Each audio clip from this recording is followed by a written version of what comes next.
Every question carries 5 options, A B C D E, 5 option होंगे हर एक question के। सिलेबस को पढ़ोगे ना, so this syllabus is same which we are teaching in our JEE 1 year foundation course. Subjects का basic fundamental clear कर लिया, you will be able to solve most of the questions. My dear students, welcome to Made easy.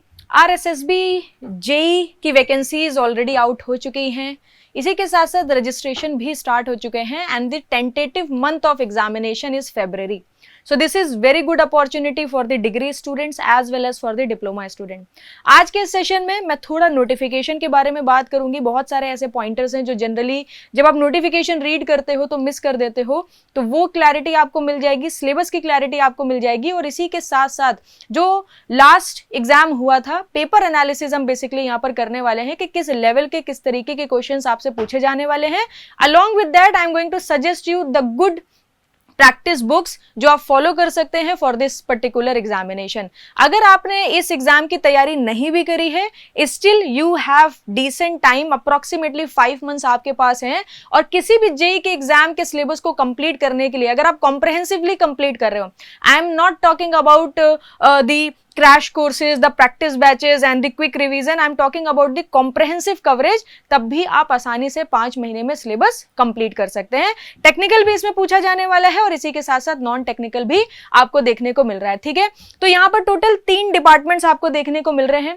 Junior engineer की post है, एक department है आपका PWD public work department, एक department है आपका WRD water resource department, then PHED public health engineering department.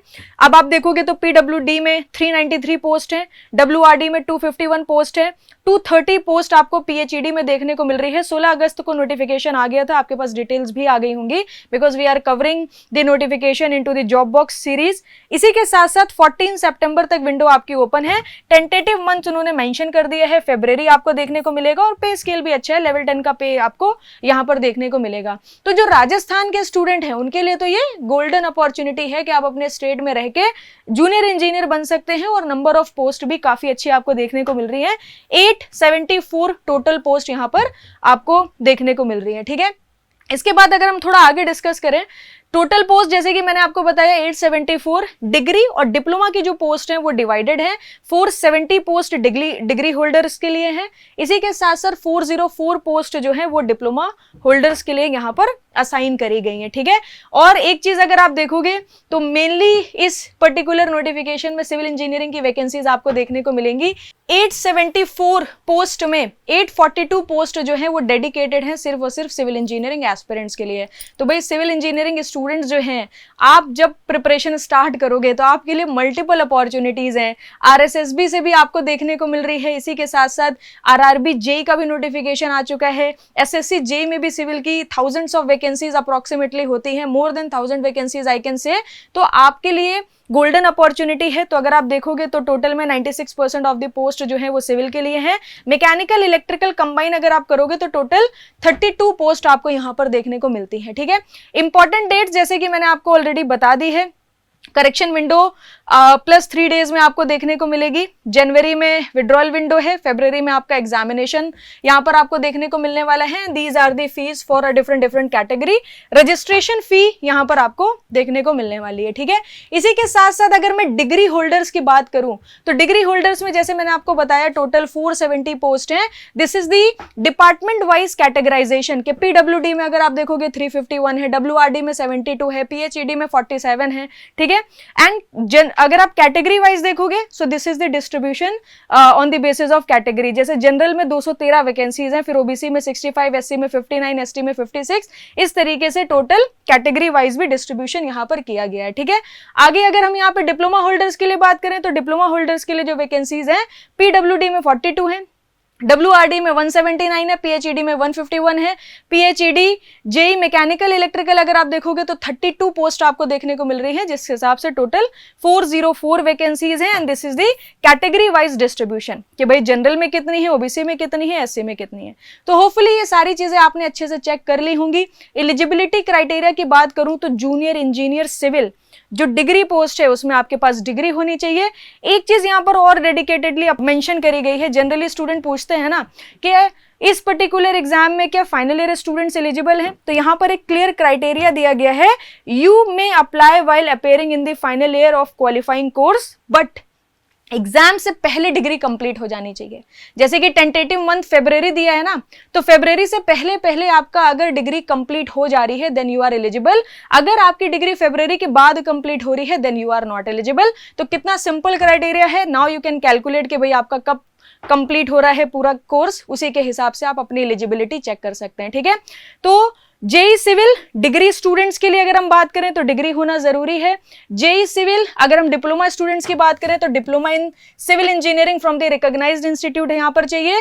JEE mechanical electrical diploma में जो पोस्ट है उसमें आपको मैकेनिकल या फिर इलेक्ट्रिकल में आपने अपना डिप्लोमा कंप्लीट किया हो। ठीक है, इसी के साथ साथ सारी पोस्ट के लिए कुछ चीजें कंपलसरी यहाँ पर कर दी गई हैं, जैसे working knowledge of Hindi written in like Devanagari, इसी स्क्रिप्ट हो गया, knowledge of Rajasthani culture, good mental and physical health, basic चीजें यहाँ पर दी है कि भाई these are the basic criteria which every student must fulfil. ठीक है, एज लिमिट की अगर हम बात करें तो 18 से 40 इयर्स की एज लिमिट है, प्लस 1 एक्स्ट्रा ईयर इस बार आपको यहाँ पर देखने को मिलेगा। And then you can see the category wise age relaxation, तो आप अपनी कैटेगरी के हिसाब से यहाँ पर देख सकते हैं, यहाँ पर आपको पता चल जाएगा कि कितना एज रिलैक्सेशन यहाँ पर गिवन है। ठीक है, तो ये तो आप अपने हिसाब से सारी चीजें देख सकते हैं।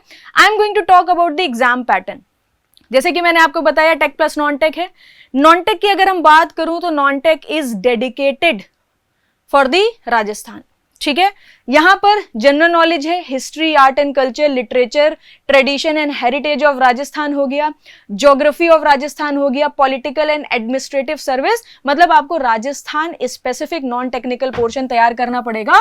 और वेटेज भी है भाई, 40 मार्क्स का यहां पर आपसे पूछा जाने वाला है part A, that is your non technical. And part B में आपसे डेडिकेटेड आपका जो civil engineering, mechanical engineering, electrical engineering का जो सिलेबस है वो आपसे पूछा जाने वाला है 80 मार्क्स का। टोटल 120 मार्क्स का पेपर आपका होगा एंड 2 आवर्स यहां पर आपको ड्यूरेशन देखने को मिलेगा। मल्टीपल चॉइस क्वेश्चंस पूछे जाएंगे, 40% मिनिमम क्वालिफाइंग एरिया है। इस पर्टिकुलर एग्जाम में नेगेटिव मार्किंग भी है, so you have to be very very very careful. आप थोड़ा भी अगर एरर करोगे then definitely you are going to lose the marks. Along with that अभी ये मेंशन नहीं किया गया है कि ये सीबीटी होगा या ओएमआर होगा। ठीक है, तो आई थिंक जैसे जैसे टाइम आगे बढ़ेगा ये भी क्लैरिटी आपको मिल जाएगी कि ओएमआर के थ्रू होने वाला है या फिर सीबीटी के थ्रू आपका ये एग्जाम होने वाला है। अगर नंबर ऑफ एप्लीकेंट ज्यादा हुए, मल्टीपल शिफ्ट में एग्जाम आपका होता है, तो ऑब्वियस सी बात है यहाँ पर नॉर्मलाइजेशन का फॉर्मूला भी लग जाएगा। ठीक है, तो ये भी क्लियरली यहाँ पर मेंशन है। इसी के साथ साथ एक और बहुत इंपॉर्टेंट चीज यहां पर बताई गई है कि भाई every question carries 5 options, A B C D E, 5 option होंगे हर एक क्वेश्चन के। ठीक है, option E means not attempting this question. अब भाई इतने सारे क्वेश्चन आपके सामने हैं, बहुत सारे ऐसे क्वेश्चन होंगे जो आप अटेम्प्ट नहीं करोगे। अगर वो क्वेश्चन आप अटेम्प्ट नहीं कर रहे हो तब भी ऑप्शन ई को आपको डार्क करना पड़ेगा, must be darkened if you skip. ठीक है, तो ऑप्शन ई वहां पर जो ऐड करा गया है वो इसलिए ऐड करा गया है कि अगर आप नहीं अटेम्प्ट कर रहे हो तब भी आपको ई वाले ऑप्शन को डार्क करके आना है। ठीक है, तो यहां पर पूरा क्राइटेरिया दिया है, अदरवाइज आपके कुछ मार्क्स वगैरह यहां पर डिडक्ट हो जाएंगे। ठीक है, सिलेबस की अगर हम बात करें, history and art and culture, you can pause the video, you can read the entire syllabus, clearly mention है आपके नोटिफिकेशन में। History and art and culture, geography of Rajasthan, political and administrative system, complete यहाँ पर detailed syllabus यहाँ आपको दिया गया है। Now let's talk about the civil engineering degree syllabus, part B का जो पार्ट है जो 80 मार्क्स का आपका आने वाला है। तो अगर आप इस पर्टिकुलर सिलेबस को पढ़ोगे ना, so this syllabus is same which we are teaching in our JEE 1 year foundation course. FM है, बिल्डिंग टेक्नोलॉजी है, सर्वे है, ठीक है, एस्टिमेशन कॉस्टिंग है, इरिगेशन है, structure strength of material, structural analysis हो गया, सॉइल मैकेनिक्स, फाउंडेशन इंजीनियरिंग हो गया, RCC हो गया आपका, ठीक है, कंस्ट्रक्शन टेक्नोलॉजी, ऑटो कैड का एक पोर्शन यहाँ पर और एडेड है। ऑटो कैड का देखो पोर्शन तो एडेड है, but if you will study the previous year paper weightage is very less. तो अगर आप इससे अवेयर नहीं हो, आपको ये सब्जेक्ट नहीं आता है, so don't put too much efforts and too much time into this subject. क्योंकि आपका सिलेक्शन बाकी सारे सब्जेक्ट करा देंगे जिसके साथ आप यूज टू है, जिसको आप आसानी से पढ़ सकते हो या पहले से पढ़े हुए हो, ठीक है। तो इसके लिए ज्यादा टेंशन ना लेना। पब्लिक हेल्थ इंजीनियरिंग यहाँ पर ऐड किया गया है और हाईवे एंड ब्रिजेस यहाँ पर आपका सिलेबस में आपको देखने को मिलता है। सेम सिविल इंजीनियरिंग डिप्लोमा की अगर हम बात करें तो डिप्लोमा वाले जो स्टूडेंट हैं उनका सिलेबस थोड़ा शॉर्ट आपको देखने को मिलेगा। सॉइल ऑटोकैड यहाँ पर भी, irrigation water resource, reinforced concrete design हो गया, सॉम हो गया, survey estimation costing, building technology and construction management, यहाँ पर फ्लूइड मैकेनिक्स वगैरह टॉपिक आपके नहीं है, ठीक है। इसी के साथ साथ if we are talking about the syllabus part B mechanical and electrical, जो कि डिप्लोमा के लिए बेसिकली वैकेंसीज हैं, उसमें अगर आप देखोगे फ्लूइड मैकेनिक्स है, हाइड्रोलिक मशीन है, आईसी इंजन है, strength of material, theory of machine, AutoCAD, mechanical drawing हो गया, थर्मोडायनेमिक्स हो गया एंड देन मशीन ड्राइंग हो गया, ठीक है। इलेक्ट्रिकल इंजीनियरिंग के बेसिक कॉन्सेप्ट्स हो गए, circuit law, magnetic circuit, like kind of same syllabus which you are studying in JEE 1 year foundation course, SSC लिया है, आरआरबी लिया, सब में ये सिलेबस आपको पढ़ाया जा रहा है। So if you are a MEDISI student, our course is more than sufficient to get selection in this particular exam. आप उसी कोर्स के साथ स्टिक रहिए, कहीं कुछ भटकने की जरूरत नहीं है, बस नॉन टेक्निकल थोड़ा सा आपको राजस्थान स्पेसिफिक पढ़ना पड़ेगा, ठीक है। इसी के साथ साथ before you fill the form fill करने से पहले कुछ छोटी छोटी चीजें, जैसे कि मैंने आपको पहले ही बता दिया भाई ऑप्शन ही कंपलसरी है, डिपार्टमेंट का जो प्रेफरेंस है दैट इज फाइनल, बाद में आपको चेंज करने का मौका नहीं मिलेगा। PWD, WRD, PHED ये आपको प्रायोरिटी पे फिल करना पड़ेगा, कौन सा डिपार्टमेंट आप चूज कर रहे हो। इसी के साथ साथ एक कैडर के लिए एक ही फॉर्म आपका होने वाला है, applying for civil degree, civil diploma and mechanical electrical needs 3 separate applications. अगर आप फॉर्म फिलअप कर रहे हैं तो आपको सेपरेट फॉर्म फिलअप करने पड़ेंगे, ठीक है। इसी के साथ साथ सर्टिफिकेशंस की जो डेट है वो भी काफी ज्यादा मैटर करती हैं। आपके जो कैटेगरी, स्पोर्ट्स, एक्स सर्विसमैन, जो भी सर्टिफिकेट्स की रिक्वायरमेंट होगी that should be issued before 14 सितंबर। तो अगर सर्टिफिकेट एक्सपायर हो गए, नहीं बनवाए तो पहले क्लोज करिए, 14 सितंबर से पहले बने होने चाहिए, तब जाके एक्सेप्ट होंगे, ठीक है। इसी के साथ साथ कुछ एंट्रीज ऐसी हैं जो परमानेंटली लॉक हो जाएंगी, जिसको आप बाद में जाके चेंज नहीं कर सकते, जैसे आपका नाम हो गया, आपके फादर का नाम हो गया, आपकी डेट ऑफ बर्थ हो गई, ये सारी चीजें इंपॉर्टेंट है, फोटो हो गया, सिग्नेचर हो गया, तो ये सारी चीजें काफी केयरफुली आप फिलअप करिएगा। And now UDID card now mandatory, ठीक है। जितने भी PWD कैंडिडेट हैं उनके पास वैलिड UDID कार्ड यहां पर होना चाहिए, ठीक है। So let's start discussion about the like level of the exam. तो यहां पर मैंने 2 पेपर ऐड करे हैं। एक पेपर है आपका civil diploma, you can see on the board, and the second paper is mechanical degree paper, ठीक है। तो जो डिप्लोमा है, जो डिग्री है, ऑलमोस्ट अगर आप पेपर का लेवल देखोगे you will get same kind of level. बहुत ज्यादा डिफरेंसेस आपको देखने को नहीं मिल रहे हैं, बिकॉज दोनों के लिए ही जेईई की ही पोस्ट आपको देखने को मिल रही है, ठीक है। इसी के साथ साथ जब आप ये पेपर, प्रीवियस ईयर का पेपर देखते हो, ये सिविल का पेपर आपके सामने ओपन है, तो 90% of the question are theoretical. बहुत छोटे छोटे न्यूमेरिकल्स आपसे पूछे जाएंगे जो आराम से बन जाते हैं। मतलब अगर आपने सब्जेक्ट्स का बेसिक फंडामेंटल क्लियर कर लिया, you will be able to solve most of the questions. But हाँ, इसमें अगर आपने डायरेक्ट क्रैश कोर्स की प्लानिंग कर ली, डायरेक्ट क्वेश्चन प्रैक्टिस सीरीज की प्लानिंग कर ली, तो आपसे नहीं बनेंगे, बिकॉज थ्योरेटिकल क्वेश्चन में सब्जेक्ट्स के बेसिक्स की अंडरस्टैंडिंग होनी चाहिए, आपको टॉपिक्स का आइडिया होना चाहिए, टॉपिक्स के एक्सप्लेनेशन और डेफिनेशन का आइडिया होना चाहिए, that is required, and 5 months are more than sufficient, ठीक है। तो अगर मैं आपको, जैसे सिविल में स्ट्रेंथ ऑफ मटेरियल से ये क्वेश्चन पूछा गया कि भाई कैंटिलीवर बीम है, कैंटिलीवर बीम सभी जानते हैं, ठीक है। लेंथ L है, loaded by a transverse load varying linearly from W0 at the fixed end and 0 at the free end. So UVL लगा दिया है, आपसे बोल रहा है कि L/2 पे शेयर निकालो, आसानी से कैलकुलेट कर सकते हो, ठीक है। इसी के साथ साथ देखिए जरा, ये एक सिविल का क्वेश्चन है, which one of the following is the appropriate triaxial test to assess the immediate stability of the unloading problem such as excavation of clay slope, ठीक है। सिविल डिपार्टमेंट का बेसिकली ये question है।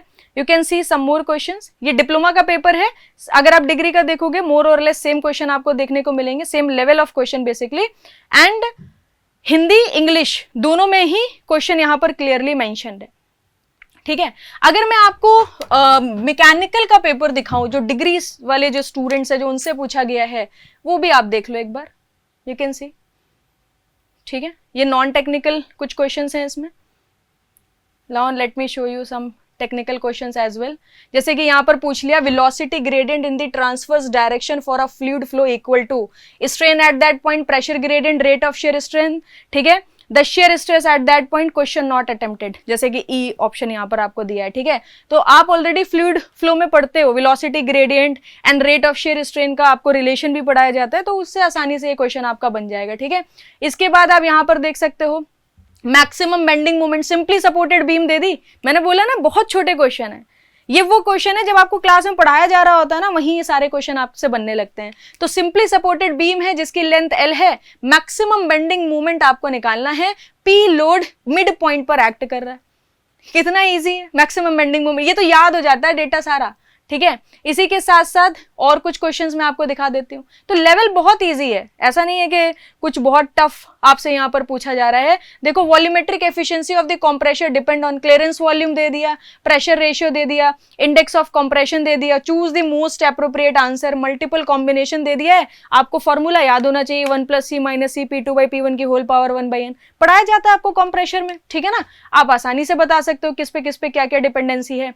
Saturated steam है और dryness fraction की value पूछ रहा है, ठीक है। तो सैचुरेटेड लिक्विड लाइन है, सैचुरेटेड वेपर लाइन है, वेपर लाइन पे सैचुरेटेड स्टीम मिलेगी, वहां पर एक्स की वैल्यू कितनी बढ़ते हैं बताओ कमेंट सेक्शन में लिख के मुझे। ये सब डेटा क्या है, डायरेक्ट डेटा है, जब क्लास चल रही होती है तो वहां लिखवाया जा रहा होता है कि लिक्विड लाइन पे 0 है, सैचुरेटेड वेपर लाइन पर आपको एक्स की वैल्यू 1 मिलेगी, ठीक है। ये सारी चीजें पढ़ाई जा रही होती हैं। बाकी कुछ अदर सब्जेक्ट्स के भी क्वेश्चन हैं जो मैं जनरली नहीं पढ़ाती हूँ, my part is thermal, fluid mechanics, thermodynamics and the applied thermodynamics, but you can see the questions are very easy, very simple, most of the questions are theoretical and rest of the questions are simple numerical that anyone can solve if you are like doing the preparation carefully and comprehensively. Okay, so start your preparation. It is a good opportunity to all the aspirants. हमारा RSSB JEE का recorded course भी है, वो भी public है already मेडिजी prime के website पे। इसके अलावा आप JEE 1 ईयर फाउंडेशन कोर्स में हो, RRB JEE में हो, SSC JEE वाले बैच में हो, you don't need to do anything in technical portion, ठीक है। नॉन टेक्निकल डेफिनेटली आपको, क्योंकि state by state non technical change होता है, तो वो बस आप राजस्थान स्पेसिफिक पढ़ लेना, rest all are more than sufficient to clear this exam. इसके अलावा भी कोई आपके डाउट्स हो, कोई गाइडेंस चाहिए, कोई हेल्प चाहिए, feel free to mention into the comment section, I am going to reply you personally. My best wishes to all the aspirants, thank you very much, goodbye, take care.